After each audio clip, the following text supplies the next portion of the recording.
Hello guys, welcome to the 13th lecture of a Cursor AI for Advanced Users course, and in this video I'll talk about how we can do comprehensive testing with unit testing and integration testing and using Cursor to generate test for the product that we have built so far using Cursor AI. Okay, so let's talk about why testing matters actually, right? So testing are basically your safety net for when you are doing some refactoring or you are adding new features. You don't break the previous features, right? So what happens is whenever you are making changes or doing something, you run the test to kind of see that, okay, my previous changes are not broken. And if it is broken, then maybe I have done something in my new feature that is causing my previous features to break, right? So that's why testing can be really useful. And then if you have a strong test or good coverage of test in your product, then what will happen is basically it will give you the confidence and it will basically mean your software is easy to maintain, and you will have fewer bugs in production or also in stage environment, right? So as we know that writing test manually is actually slow, and this is where AI can come in, right? AI can help you in writing test faster. AI can help in writing documentation faster. And in these things, actually AI can be really faster for you. Okay, so Cursor helps you generate tests faster, and while you can just focus on the strategy that you want to apply around testing, and Cursor can just generate those test cases for you. Okay, so now let's go back and let's go ahead and let's talk about the testing engineer, right? So what I'm saying here is basically your prompt should be like that. You are asking Cursor to, hey, act as a testing engineer, act as a software developer. Like, this is how you should be prompting your Cursor to be, right? So in this case, we are going to be giving this prompt. Imagine you are a senior QA engineer working on the Blockforge platform that we have built. I need you to write unit test cases for the create post API endpoint. Use the Pytest and Pytest Flask frameworks to write clean, readable tests that verify the scenarios. Now, how do I came up with this Pytest and Pytest Flask frameworks? Is basically I searched online or with ChatGPT to understand like what testing framework is used for testing Flask based apps, right? So, and these are the specific scenarios that I want you to test. A new blog is successfully created when valid data, title, content, and description is provided. The API returns error when a post is submitted without a title. Attempting to create a post with duplicate title should fail gracefully. Okay, so this is my prompt. So what I'm going to do is I'm going to go back to my same slide here, and then I'm going to copy this prompt, right? And I think this should be gracefully. So okay, so I'm going to copy this and go back to Cursor, and then I'm going to say I'm going to paste this prompt and just press enter. And now let Cursor do the magic. So Cursor is now going to act as a senior QA engineer, and it is going to try to write test cases. Actually, first set up these libraries, I guess, and then he's going to think about these scenarios like a blog, new blog successfully created when valid data, title, content, and description is provided, or this kind of error when this happens, and so on and so forth. Okay, so let's quickly check that what Cursor is going to do. So it has figured out that it needs to add Pytest and Pytest Flask to the requirements and create text structure. Let me start by creating the files, right? Okay, so what we're gonna do is we're gonna maybe check where my files requirements.txt. So yeah, let's run this. So it's gonna create the test directory, right? Tests directory, where is it? Yeah, so it has run Blockforge. And do we have a test directory? Yes, we have a test directory created, and it is going to create this file confessed with text fixtures. So I'm going to say yes, let's do that. And where is my file? This is the file, right? And why I'm not getting that? Okay, it's coming here. Review next file. So when I say keep it, right? So it's now coming here. Usually it used to come for me here. It's fine, right? So this is that. And let's look at the plan that is created, right? So add Pytest and Pytest Flask to requirements.txt, create test directory structure, create this file with text fixtures, write unit test cases for those things. Okay, let's actually review these files first. We'll keep file, and yeah, this is fine. So review next file, we'll keep it as well. So these are some of the configuration, I guess, or initialization of the test cases, or yeah. So we don't have to know this a lot. Yeah, we can read this while we are doing it. So this is fine. And So this is the script file it is created to run the test cases. So I'm gonna say, okay, fine, let's run this. And now let's see how the test cases are looking like. Oh, actually this was just to update a permission for this file, like this chmod, it's basically what it does. So we can ask probably later to cursor on how should I go about running test cases for this, for the test cases that you have generated. That is fine.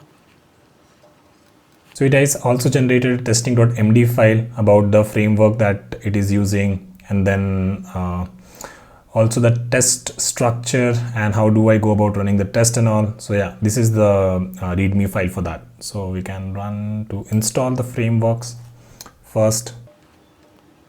So yeah, looks like the frameworks are done. Let us run this test cases, and maybe not the first time it will all pass. Yeah, so I need to fix the SQL Alchemy session issue. So let's just check. Review next file, so we'll say keep it, and then keep it, fine, keep it. So yeah, actually testing is a nice way to understand your code also better, right? In your test cases, you can write each and everything about what a test case is doing, and based on that you can also learn about the functions easily as well, that hey, after doing something, these are the flags that needs to be changed, these are the things that need to be updated, right? So let's run our tests again, and let's hope this time it passes. And we have our test case has been passed. So what did it check? Actually, test post routes, excellent, the tests are working. Let me run all the tests to make sure they all pass. So we'll say run, and let's quickly check that. So yeah, one thing we can see here is that actually what is happening, let me review the changes first. Existing blog post title, we'll say key file, and I'll tell you what is happening here, right? So yeah, let the cursor do its things first.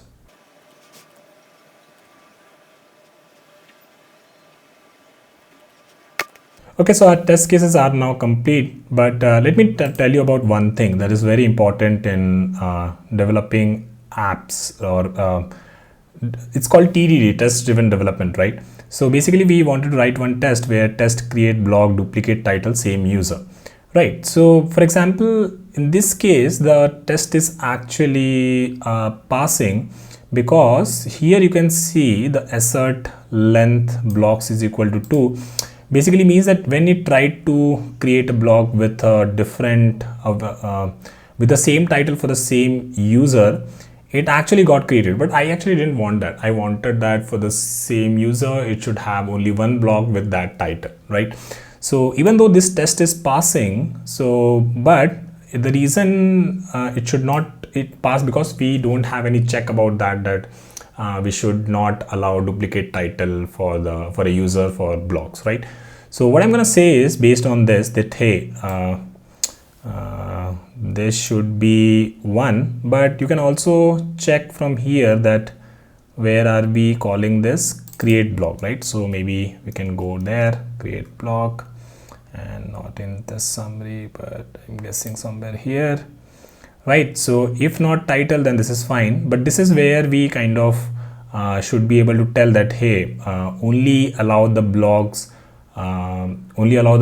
to be created with a different title, right? And if the title is same, do not allow the blog to be created, right? So what I can do is I can copy this and go up, and yeah, this is where I can say this, and I'm gonna say paste it here, add a check where the user should not be allowed to create a blog with same title, right? So this is what I wanted to do here, and then I'll also ask to update the test as well, right? So let it do this thing first, and then we'll update our test cases as well. So now it's actually updating our tests file as well. So this is, which is here, test post routes.py, and we'll say keep file, and this is that test create block duplicate title same user, and right, and this time it should, the length is, or should only be 1, right? So let's keep the file and let's run our test cases. So, and it's passed. So basically it's not allowing you to create the blog with the same title, right? So let's run the entire test cases now, and everything is passing. So this is really good, right? And interesting thing is that after running the test cases, it actually updates our this test summary md.file as well. So let me really check what is there. So it's kind of like how the test cases can be, what are different things about our test cases, and it's a summary of our test cases, right? So this is also really good, something that Cursor has done for us. Okay, so this is the, let me stop it, it's enough. Okay, fine. So we have we have been able to set up our testing framework. We have been able to write 12 test cases. So this is a lot of stuff that we're able to do in like maybe 5 to 6 minutes. That's it. And usually it used to take like 1 week or 2 weeks to set up the entire testing framework for your product, and then setting up what do you call local DB, and then clearing up things and managing all those things for doing the testing. So this is a lot of stuff that we are able to do with just few prompts, and the prompts are very important, right? The prompts that we are able to write here. Okay, now let's talk about one more thing. So this is about unit test cases, basically testing small functionalities in the code. Now what we're going to do, we are going to ask Cursor to kind of write integration test. Integration test is like doing multiple steps kind of a step. So for example, you log in, right? And then when you log in, you go to create a blog. So it's like a journey, entire journey is kind of captured in one test case. And this is what we're going to do. So we are going to, let's add integration test that validates the complete blog creation workflow in BlogForge. Write a new test that simulates the user journey. User logs in, creates a new blog post, and then retrieves it to confirm it was saved correctly. Make sure the test checks both the API responses and the database state to ensure the post data is stored and returned as expected. Okay, so this is the about a prompt for the integration test. You can also write it for your own frameworks. So let's go back and provide it to Cursor, right? So let me enter here.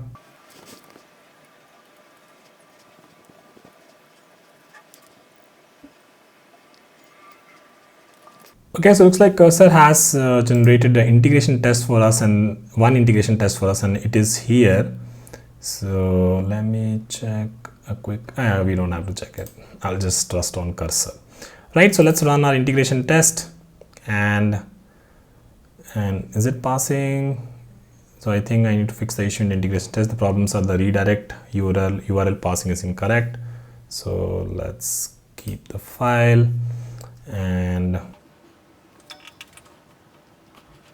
as you can see that this test was really long, and it's kind of doing multiple steps here. Like I think, let me check here before we run the test. Test the complete user journey, login, create blog, retrieve blog, right? So yeah, this is what we call as an integration test. We have some failures, but yeah, fine, the Cursor would be able to figure it out. Integration test for the complete blog creation workflow in BlogForge. Test the full user journey from login to blog creation to retrieval, right? So we'll say key file here. Yeah, looks like it this time a test case is passed. So let's run all the integration test cases, and actually we didn't need to have this test case is fine, and this test case with duplicate title is not needed, I guess, but yeah, that's fine. Just let the Cursor do its thing. It's fine. And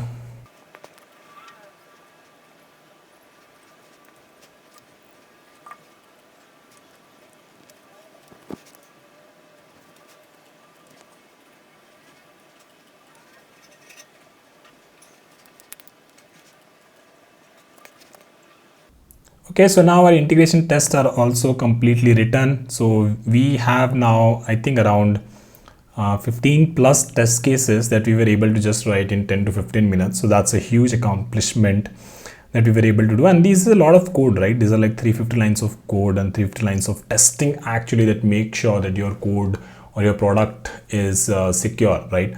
So yeah, this is really good. And we are gonna stop here. And I'm not gonna wait for this anymore, And yeah, this is about testing, writing unit test cases and integration testing, and strategizing your test cases with cursor. And remember the prompts, you can change the prompts that I've given in the slides to any other thing. Okay, so that's it for this video. I'll see you very soon. Bye.